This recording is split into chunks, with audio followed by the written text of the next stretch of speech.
The crash in the forest, the night sky was quiet, until something exploded through the clouds.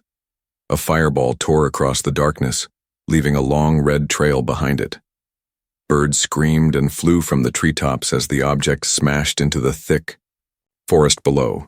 Trees shook, animals ran. Then, silence. Miles away, a man named Jackson was sitting alone in a small wooden cabin. He was a former combat medic now living a quiet life in the middle of nowhere. No phone, no neighbors. Only trees, silence, and the scars of war. He was sipping cold coffee when the emergency signal blinked red on his old comm screen. It was an old system, one he hadn't touched in years. But now it was flashing, and the alert wasn't human. He stood, grabbed his med kit, and jumped on his hoverbike.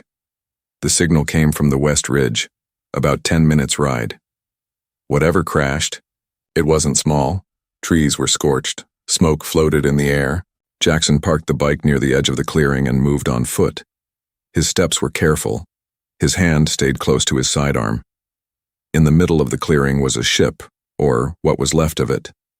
Sleek, curved metal bent in strange angles. Steam hissed from its broken hull. Then he heard a sound. A soft, trembling cry. Jackson moved closer, pushing through thick vines and branches. His eyes locked on something that made him freeze. A tall alien woman, glowing faintly blue, was sitting against a broken part of the ship. Her silver skin was scraped and bleeding. Her eyes, large and golden, looked straight at him. But she wasn't afraid. Beside her, under a soft shield, lay a small child, barely the size of a human toddler. The child was shaking, clearly frightened. Jackson raised his hand slowly. "I'm here to help," he said calmly. The alien woman's lips trembled. She tried to speak. Her voice was soft and broken. "Take me." Jackson blinked. "What?" "Take me," she said again, pointing to the child. "Protect my child." Jackson knelt beside her, checked her wounds. She was losing blood, fast, but still used her arms to shield the little girl. "She's cold," the woman whispered. "Please, she needs warmth." Jackson gently picked up the child, wrapped her in his jacket. The child flinched at first, but then leaned into the warmth, her small hands gripping Jackson's shirt. The woman gave a weak smile. "You are human?" "Yes. My name is Jackson," she coughed. "I am Zelara, from Velari, a dying moon. We were hunted." "Hunted?" Jackson looked around, alert. "By who?" "Slavers," she whispered. "They want her." Jackson stared at the child again. She looked normal, aside from the small shimmering patches on her skin and eyes too old for her tiny face. Why her? She is not allowed to exist. Before Jackson could ask more, the ship behind them cracked loudly. Zelara gasped and tried to stand, but pain shot through her legs. She collapsed. He caught her. "Don't move. You're injured badly." She gripped his wrist. "If you save her, I will give myself to you." Jackson froze. She looked into his eyes, desperate. "That is the law. If you take us in, I belong to you now." Jackson's throat went dry. "I didn't come for that." "Still," she whispered, "you saved her. That means everything." He carried both Zelara and her child back to his cabin through the cold, smoky night. The child clung to him the whole time. Zelara kept looking back, afraid of shadows. Inside, Jackson laid her on his old medical bed, cleaned her wounds, and applied healing gel from the first aid kit he never thought he'd use again. The child sat in a blanket nearby, watching silently. Zelara spoke again, voice weak. "They will come. They will not stop until she is taken. Then I'll make sure that never happens." She looked at him, surprised. "Why would you risk your life? For us?" Jackson looked at the scared child, then at Zelara. Because I've seen enough people lose everything. Not again. The deal made in desperation. Zehlara woke up with a sharp gasp. Her eyes blinked against the soft, warm light inside the wooden cabin. Her wounds no longer burned, but her heart still raced. Where was her daughter? She struggled to sit up, pain shooting through her side. Panic filled her chest, until a soft laugh reached her ears. She turned her head. The child was alive. Wrapped in a wool blanket, the little girl sat by the fire, slowly eating small pieces of bread. Beside her, the human Jackson sat, watching with tired but kind eyes. "She's safe," he said gently. "I made soup. She likes it, I think." Zehlara tried to speak, but her voice cracked. "Thank you."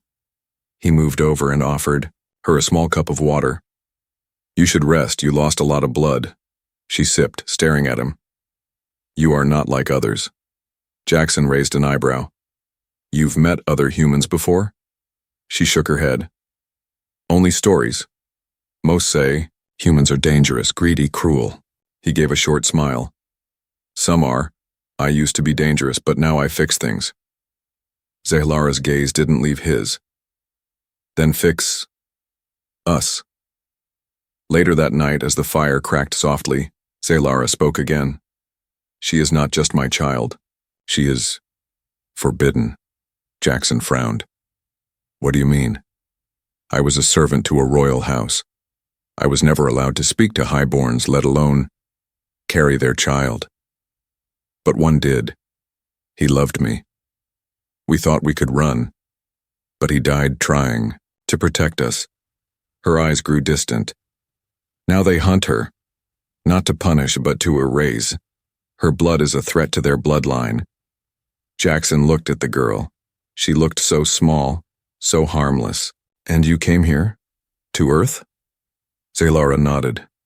"I sent an escape signal. The ship brought us here, but the trackers followed." He leaned back, trying to understand. "And that's why you said that thing." She turned her face ashamed. "I only know one way to survive. I was trained to serve, to be owned. That is the law of my world.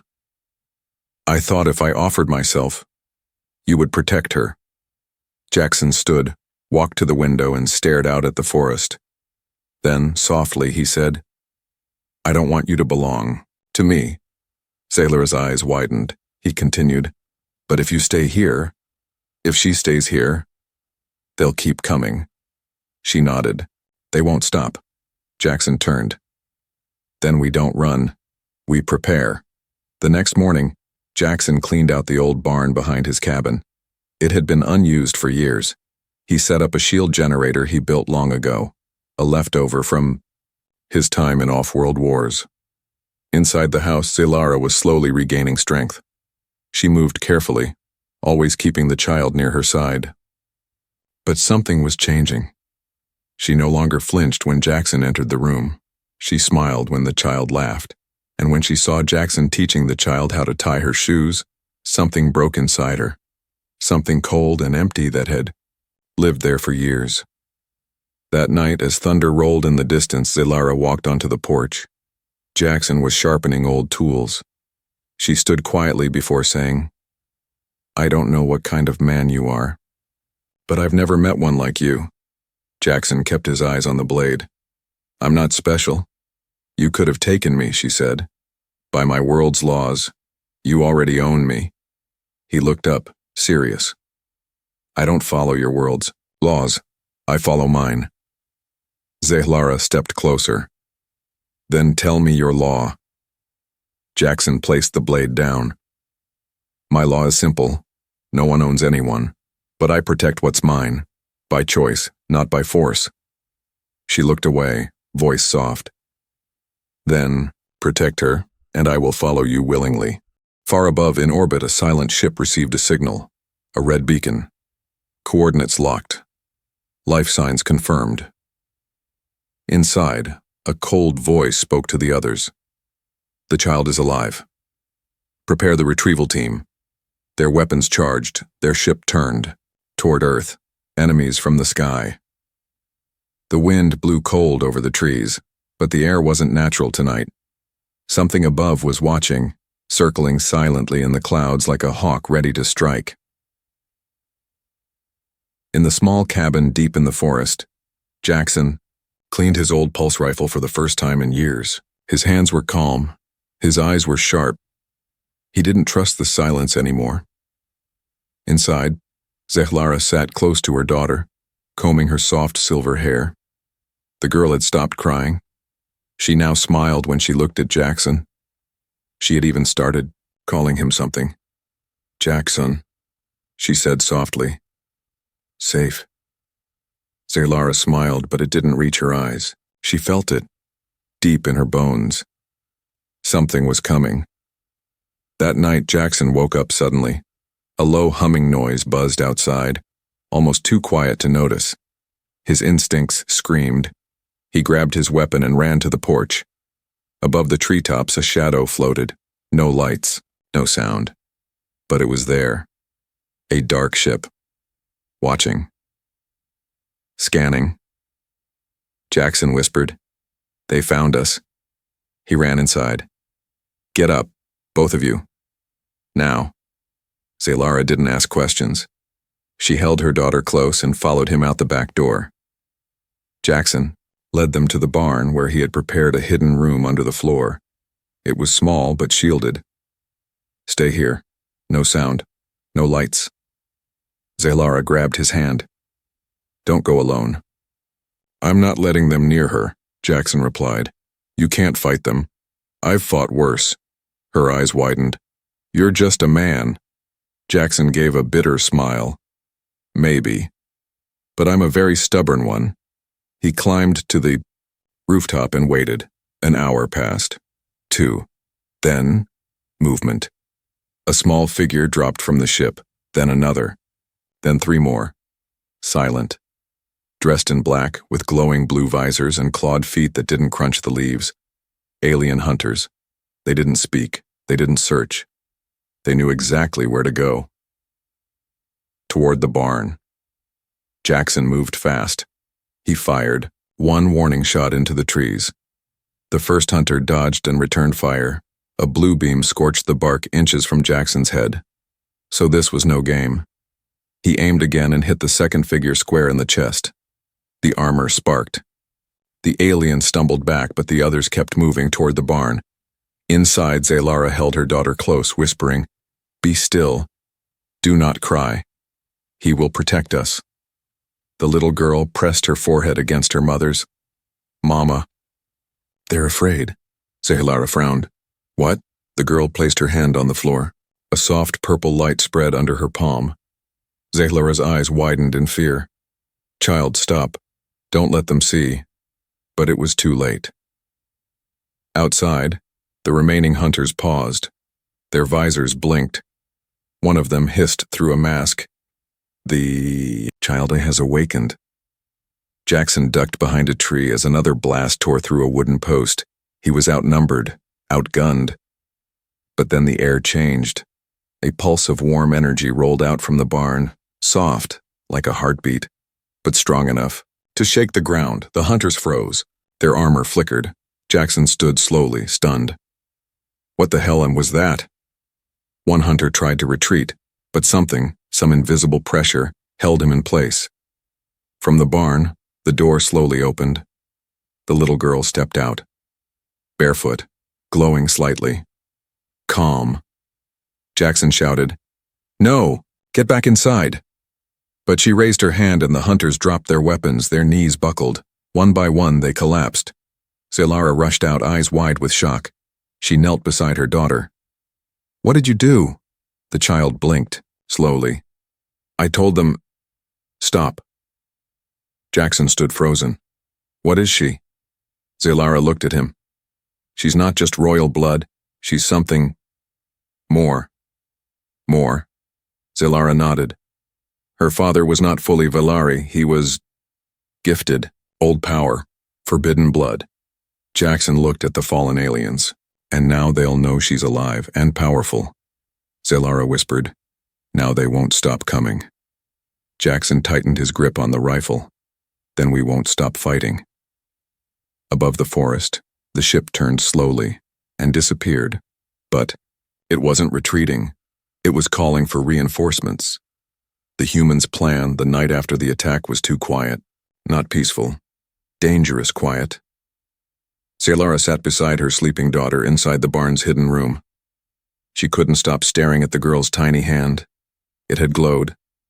And with a thought, she had made trained hunters drop like broken dolls. But now everyone would come for her. The Velari Empire would not forgive a royal child surviving, especially one born from a servant. Above, in the cabin, Jackson was not resting. He had not slept since the crash. His table was covered, with old blueprints, broken machines, scrap parts, and half-dismantled weapons. The past he had tried to forget was now his only strength. Jackson opened a dusty box under his bed and pulled out a metal chip. He whispered to himself, "Let's see if the old beast still works." He placed the chip into the back of a helmet, clicked a button, and his vision lit up in red lines and motion detection. Military-grade gear from a forgotten war. His fingers moved fast, setting up drones, tripwires, and shield emitters across the forest edge. He buried silent mines near animal trails. He placed motion-activated cameras on trees. He wasn't building a home anymore. He was building a trap. By morning, Saylara walked outside. Her long silver hair danced in the breeze. She saw wires, lights, and blinking machines wrapped around the trees. "What is all this?" she asked. Jackson didn't stop working. "Defense grid. If they come again, I'll know the moment they step in." Saylara narrowed her eyes. "You plan to fight them alone?" He looked up. "I don't plan to die. That's different." She folded her arms. "You're only one man." Jackson smiled. "You're not wrong. But one man with traps, tech, and a little madness? That's enough to give them trouble." Later, Jackson sat with the child, teaching her how to hide her glow. "If you get scared, don't use your gift," he said softly. "Only when I say, okay?" The girl nodded, copying his voice. "Okay." Saylara watched from a distance. Her heart felt strange, tight, yet soft. She had been running for so long. She had never imagined a human would teach her daughter anything, or protect her like this. That evening, she brought Jackson a bowl of fruit and sat down beside him. "Where did you learn all this? War, machines, fighting?" Jackson stared at the fire. "I was a combat engineer. Earth sent me to planets. Nobody else wanted to go. My job was to survive." "And did you?" He gave a short laugh. "Barely. When the war ended, I had nobody left, so I came here. Quiet. Alone." Saylara looked at him. "You could have stayed hidden forever." Jackson's voice lowered. "I thought I was done with fighting, until I saw your daughter's eyes, and remembered what it's like to be hunted." Suddenly, a red light blinked on the control pad near Jackson's side. "Warning, perimeter breach. Sector 3. He jumped up. Saylara tensed. "Already?" Jackson looked through the visor. "One scout, maybe more behind." "What do we do?" He handed her a small, glowing crystal. "If I don't come back, take her and run." She refused. "No, I'll fight." Jackson looked into her eyes. "Not yet. Not unless we have no choice." In the forest, Jackson moved like a ghost. The trees whispered around him and the wind carried the scent of metal, foreign, cold. He crouched behind a thick tree and saw the figure, tall, slim, armor like black glass, not Vailari. Something else.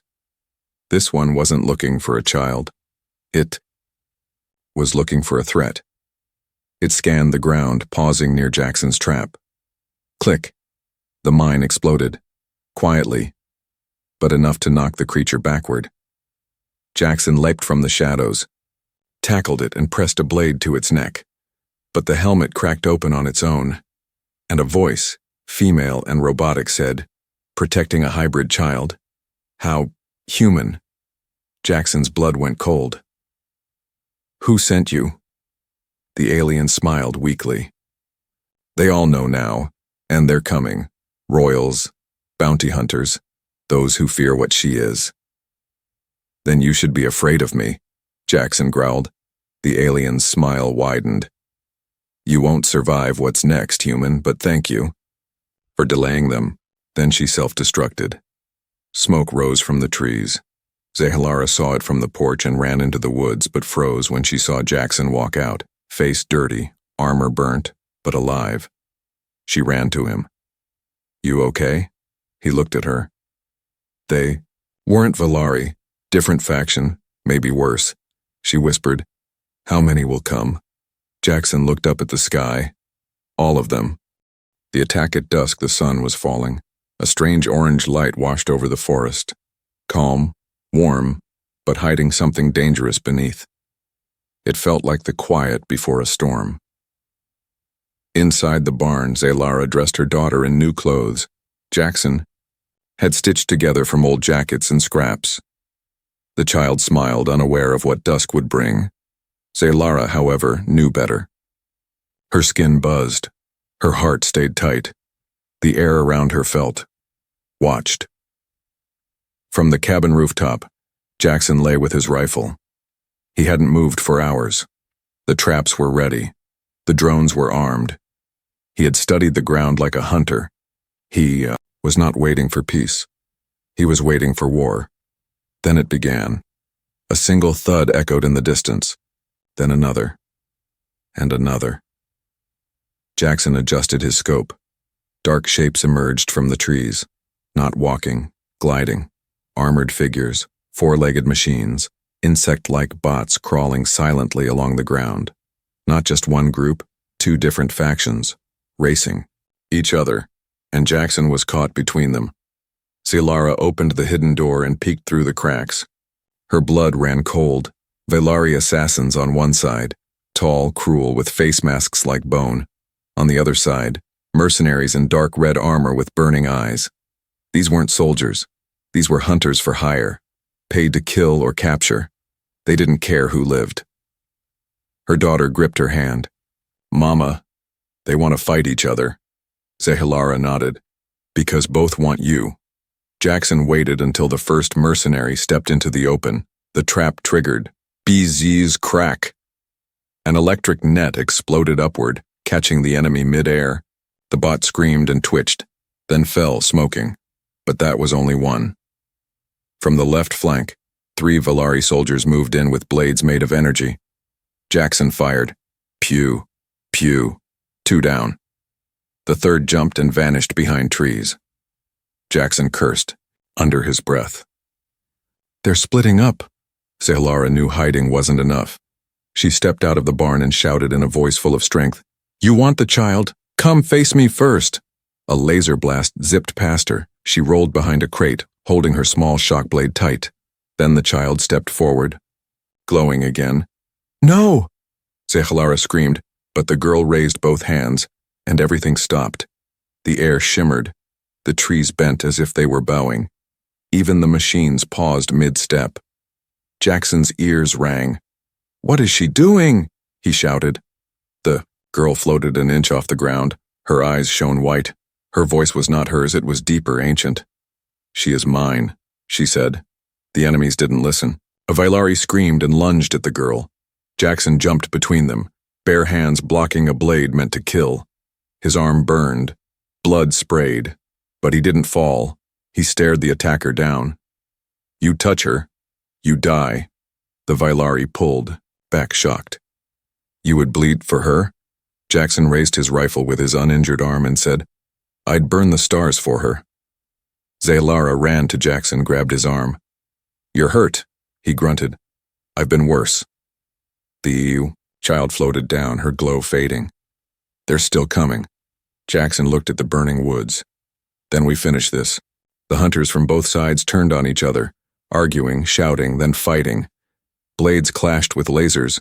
Drones crashed into armored beasts. The forest turned into fire and smoke. In the middle, Jackson, Zehalara, and the child stood like an island of calm. Together. And something strange happened. The child raised her hand again. This time, not to hurt, but to heal. A soft wave of light passed over Jackson's wounded arm. The skin sealed, the pain faded. He stared at her, stunned. "You're healing me?" She smiled. "You protected me. Now I protect you." The battle ended with only 2 survivors. The family. Jackson, standing tall. Zahlara, fierce and glowing. And the girl, no longer just a child. Something more. But in the burning trees, a small drone still blinked, sending a signal. One final message. Subject: active. Power: confirmed. Status: dangerous. Above Earth, far away, a throne room lit up, and a cold, ancient voice whispered, "Send the royal fleet." The hidden truth smoke still floated in the trees. The forest was quiet now, but not peaceful. Burnt machines lay broken across the dirt. Alien blood stained the grass. Drones hummed quietly as they scanned the field, confirming the attackers were gone.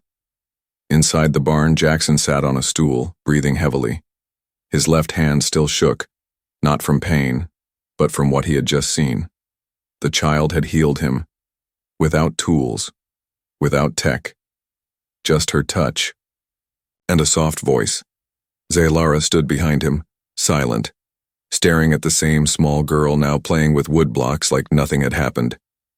Jackson finally said, "I've seen medics with nanopacks. I've seen alien healers. But that wasn't tech. That was something else." Zahlara nodded slowly. "She's more than royal blood," Jackson continued, "more than a hybrid." He turned and faced Zahlara. "Tell me what she really is." Zahlara sat down across from him. She looked tired, not from the fight, but from carrying a secret too heavy for one soul. "You know her name is Vaya," she whispered. "But you don't know where that name came from." Jackson stayed silent. "In old Vailari legends," she continued, "Vaya was the name of a star spirit, one who brought life to the dying. A myth, a bedtime story." She paused. Her hands trembled, but her father believed it wasn't a myth. He believed the old powers still existed, that they could be awakened through blood. Jackson frowned. "You mean he tried to make her?" Zahlara shook her head. "He didn't try, he did, but not with a lab, not with machines. He believed love, real, forbidden love was the key." She looked away, ashamed. "He chose me, a servant, not just for rebellion, but because I was born under the eclipse. My blood was rare." Jackson stood, arms crossed. "So this power, it's genetic?" "Partly," Zahlara said, "but mostly it's spiritual, ancient, buried. She's not just a hybrid child, she is the first of her kind." Jackson whispered, "That's why they want her, not because she's royal, but because she could change everything." Zahlara nodded. "Her power is not just to destroy. It can heal, bind, even awaken old blood in others." He stepped back. "Then if she grows up, if she learns control, she could end the royal bloodline with a touch," Zahlara said softly, "or unite them under her will."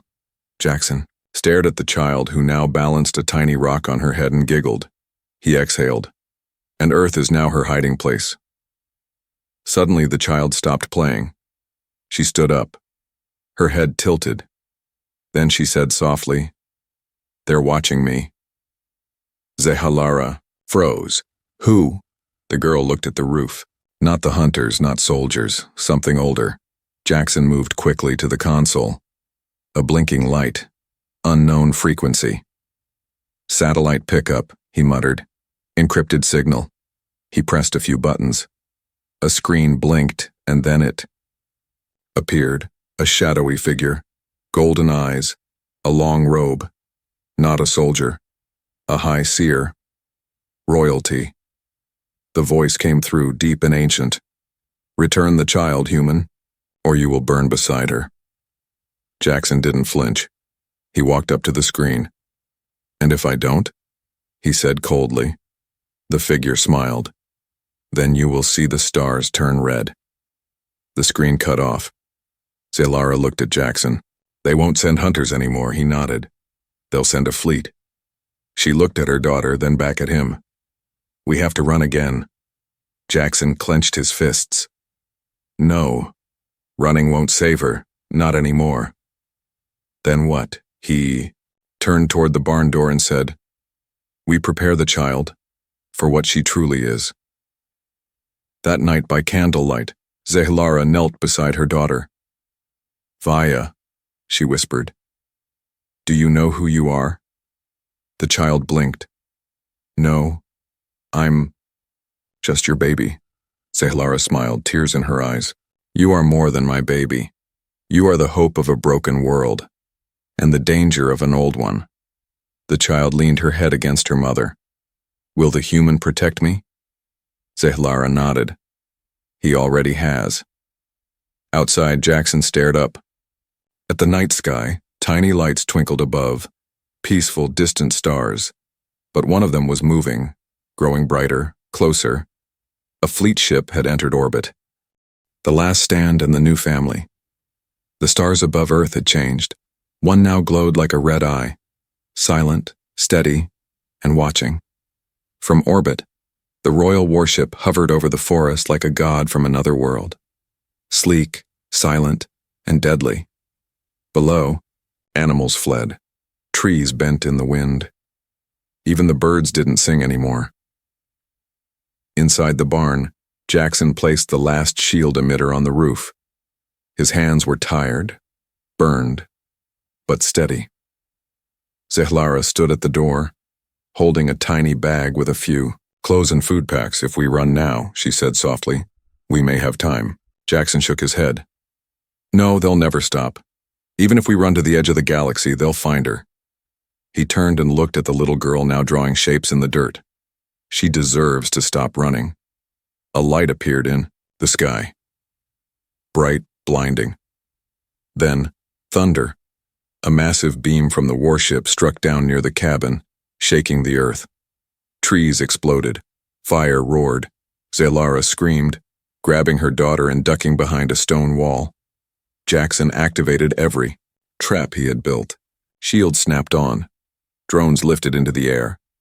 Autocannons spun with angry red lights. They're coming down, he growled. Everything we've done. This is it. A drop pod smashed into the clearing, sending up smoke and dust. Then, another, and another. Elite Vailari guards stepped out. Tall, cloaked in armor etched with gold. They did not look angry. They looked sure. One stepped forward. We are not here to bargain, he said in a cold voice. We are here to collect. Jackson walked to the center of the yard, rifle in one hand, a blade in the other. You'll have to walk over me first. The leader smiled slightly. That can be arranged. They attacked, fast, smooth, like shadows made of metal. Jackson moved with speed no human should still have. Every part of him remembered the war. Every scar screamed. He used everything. Explosives, laser mines, smoke bombs, and raw courage. He wasn't fighting to win, he was fighting to buy seconds. Inside the barn, Zalara looked at her daughter. Vaya, listen to me. You are not a weapon. But today, you must be one. The child's hands trembled. I'm scared. Zalara touched her forehead. Be strong. Not for me. For him. Outside, Jackson roared in pain as a blade sliced his side. But he kept fighting. Then the barn door opened, and Vaya walked out. Her glow was not wild this time. It was calm, controlled. The air bent around her. The dust stopped moving. Even the enemies paused. She walked to Jackson, placed her hand on his chest, and whispered one word. Enough. The sky flashed, not with fire, but with light. Soft. Pure. Like the sun rising after the longest night. The attackers dropped their weapons, their armor cracking. Their eyes turned white. They fell, not dead, but silenced, as if time had gently pressed pause on their souls. Jackson blinked, chest rising and falling. What did she do? Zehlara walked out, helping him up. She didn't kill them, she freed them. From the old order. Vaya looked at them both. They're sleeping now, like the stories you told me. The ship above blinked, then dimmed, then turned. It was retreating. Zehlara gasped. They saw her power, and they ran.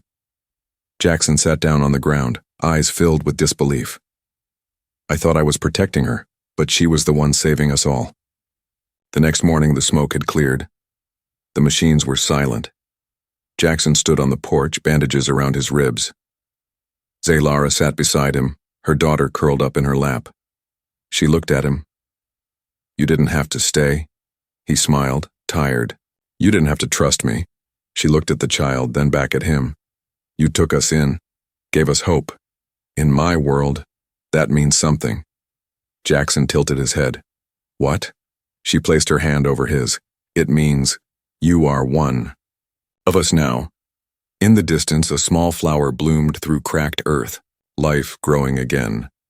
A child born from two worlds, a mother who had nothing left but her daughter, and a man who never expected to become more than a soldier. Together, a new family, and far away, in the stars, the galaxy watched.